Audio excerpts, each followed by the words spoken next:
Oh, I've unleashed chaos, and I watch it every day from my mountaintop pool.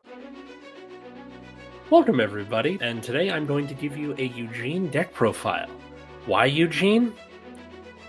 I just can't quit the man. Eugene is a deck that is unequivocally jank. I am, of course, talking about new Eugene. That would be Inferno of Duststorm Eugene. Yes, Eugene got a new form, along with some new toys. Now, instead of being this weird guy that's like, alright, I blow up one, and then I call cards off the top of the deck in the main phase based on how many open circles there are, it got a lot better. Now, the problem with this deck profile was that I would be making the deck and being like, this isn't good enough, this isn't good enough, I must make it good, this isn't good enough. I can't do that forever. So I'm just going to give you this profile with the caveat that this is probably going to change on my end. It may change on your end. There are tons of cards that can be used in the deck. I did not use Best Harvest. There's a whole nother version of the deck that has Best Harvest as part of a thing, and so on and so forth.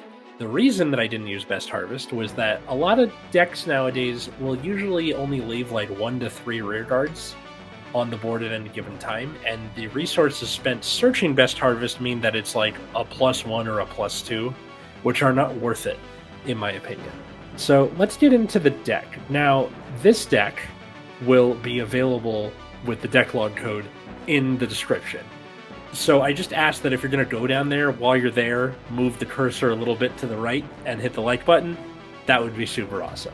So let's take a look at the man himself. This new Eugene, which, by the way, I do have the silver frame rare of this, and the frame rare in the deck. Why? Because the frame rare of Eugene is less than $2. Anyway, this new Eugene is regarded as the other Eugene all the time on Vanguard Circle. Meaning that if you really, really wanted to, you could run the original Eugene in the deck as extra persona rides. Why didn't I do that? Because writing the wrong Eugene would suck, and I would rather just have this be around and that's it. So aside from that, you can rest 2 rear guards and retire everything in a column on your opponent's side of the board, which is great. So you rest 2 things to kill 2 things instead of 1. And then on attack, you counterblast, soul blast, check top 5, choose up to 2 grade 3 or less cards, column to rear in the same column, and then Eugene gets 5k. Then, if your opponent's Vanguard is grade 3 or greater, and your opponent has 3 or more open circles, which most often times you will, the called units get plus 5k each. This is fantastic. This means that you are at the very least getting 4 attacks. Left, right, Eugene, and then the 4th column. This deck can also get up to 6 attacks, although I didn't end up running the guy that works with Gandiva that can get you a 6th attack because I found it clunky. If you end up not using a specific card later, then I would recommend slotting in that guy so that way you can still get your 5 attack deck with Eugene. So the ceiling of 6 attacks is pretty solid. For the rest of the ride line, you have the old guy, lets you put a card from drop into soul and draw when you ride on top of him, and he can swing for 15 on your turn too. So this is really solid. I did this instead of the new Eugene ride line, which is like, all right, draw 2 and then put in soul, which, okay, I guess. And then you can like check top 5 for a Duststorm. I don't run enough Duststorm cards to justify its existence, so I'd rather run this as well as the guy from the Verhila trial deck, because soul blasting a ride from ride deck and then immediately replacing it with your grade 2, real solid. So this is a nice tidy little ride line. Now into the deck itself, you have your extra persona rides. You have copies of Tribash, which you might remember from very early into Standard, which is when your Vanguard attacks, if your opponent has 2 or less rear guards, put them into soul, your Vanguard gets +1 crit till end of battle. This, along with this guy, Heat Stamping Dragon, does a similar thing, which is if they have 2 or less rear guards, put them into soul, your Vanguard gets +10 for the whole turn, not just for the battle. This means that you can be real aggressive, real easy. Call it like the Heat Stamping Dragon down turn 2, swing on the left, and then if they take a trigger on damage, you can use the Heat Stamping Dragon to go into soul and have your Vanguard still be hitting for damage early. The rest of the time, Heat Stamping and Tribash end up being most of your rest targets for Eugene's effect, because then they go into soul and get out of the way, which means that you can call onto that column conscience free with Eugene. Also, you can just swing at them with them. So these are real solid cards. I've run them anywhere from like 2 to 4 each. Play with them to your heart's content. I'm also running 2 Meteor Flare Dragon, who is an ability to turn off all the continuous effects for the turn, which is real nice. Not against Brace and Angel Ladder, but that's okay. And then you can kill something in the same column, which is also nice. And then if they have an empty board, it gets +10. Most of the time what ends up happening is I'll call this off of Eugene, and then because their board is empty anyway, because if you're smart, you'll have killed their board. Or most decks nowadays will leave a board reasonably empty, like Rezael, then he's just hitting for 20k on his own, which is great. And then this lady, which is literally just that dinosaur from before, like rest, kill something, that usually ends up killing the Vanguard booster. And then at the start of the battle phase, if they have 1 or less rear guard, pop it back up and she gets 5k. This means that if you rest her for Eugene's effect, she still gets 5k. If you don't rest her for anything, she still gets 5k. Super flexible, super nice. 4 copies of Dustin. Now, you're more using this for the draw, and his effect is on play if you have specifically heavy artillery of Duststorm Eugene, which you do because of the new Eugene's effect. Put a card from hand to soul, draw, and then kill something of your opponent's that's grade 2 or greater. This means that you can put triggers into your soul, which is kind of important. And then when he swing, he can soul blast and he gets 2k for every open circle. The reason you want to be putting triggers in your soul is because of this guy, Clifton. When he attacks or boosts, if you killed something this turn, which most often you will have, he gets 2k for every open circle. So he is anywhere between an 16 to 18k booster most of the time, which is real big. And then end of the battle that he boosted, if you have a Eugene Vanguard, kill him, pick up to 3 cards from your soul, and then return them to the deck. And then if you haven't countercharged this turn, countercharge 1.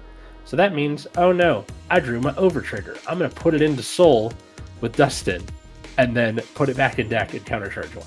It's very nice. Clifton is a weird linchpin of the deck. Like, I had it at 2 originally. I'm like, I kind of want more of this. I tried it at 4, but it started to get clunky after that. So 3 tends to be the play.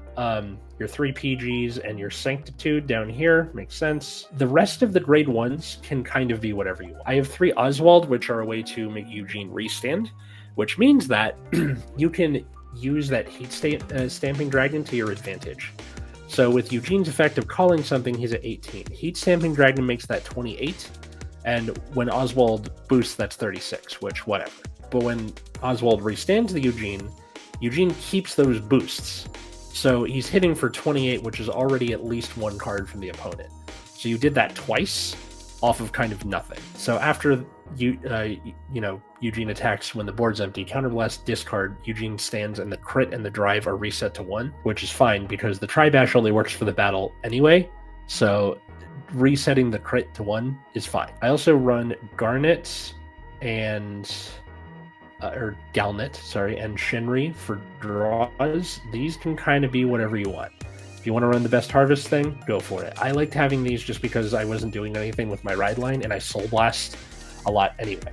This guy turned out to be super fun. Wardorn, when he's played, if you are less or the same grade as the opponent, meaning if you're going second, big deal, he gets 5k, which means that if you get this early, you can like drop it and try and go for the opponent's face, which against things like Ryziel and Leal Odium, it does a lot, because then when you go to the Eugene turn, they're already at like 2 to 3, maybe 4 damage if you're lucky. And then the other effect is from rear or drop when something is discarded either by ride line or specifically off of Oswald.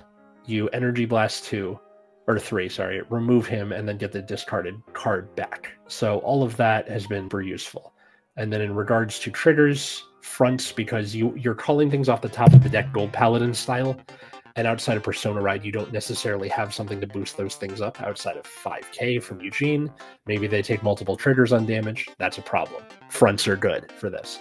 I also have crits, and then because you have the Galnets and the Shenris and the Dustins, you don't really need draw triggers. So I did 6 fronts, 5 crits, and then the purple OT, which the Dragon Empire OT doesn't work if you're running the Oswald build, because the implication is you're going to be restanding your Vanguard anyway.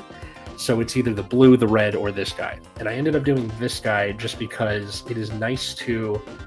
This still gets you a new body on board, which will most likely be the empty other column. That got, heat stamp went away, something already attacked, you don't care. This still gets you another attack off of the effect.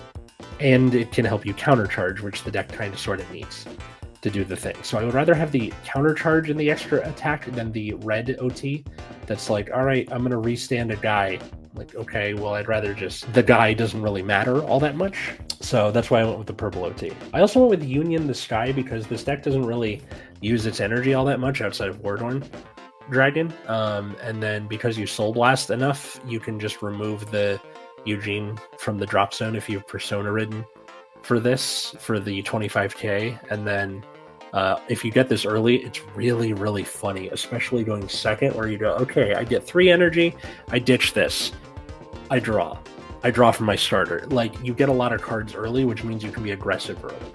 And then aside from that, it's just good defense. Union the Sky is a great card overall, but I think it works especially well in this deck. Don't need Bracing Angel Ladder because of the meta. The Cup is kind of redundant. Don't need Forbidal because you don't have enough grade 3s. Protection Twincast is definitely an option. I ended up doing Union the Sky just because, again, I don't really use the energy for anything. I think if you use the guy that works with Eugene and Gandiva that stands a rear guard, you use your energy more. Maybe you swap this out for the Protection Twincast. And you're perfectly within your rights to do so. But the fact that you can pick this up from a TD instead of paying $20 for Protection Twincast, kind of worth it. So that is the deck. Now, normally, I know on this channel I have like, oh, this is the other build for this deck. I was already agonizing enough on this build that I'm kind of just getting this out there because I guarantee you by the time I have edited this and posted it, it is on a new iteration that I'm trying to fumble through my locals with. Richard, if you're watching this, you know exactly what I'm talking about. But I hope you enjoyed this deck profile. Please leave a like, leave a comment. Patreon.com/Nexus at night. And thanks, everyone. Bye.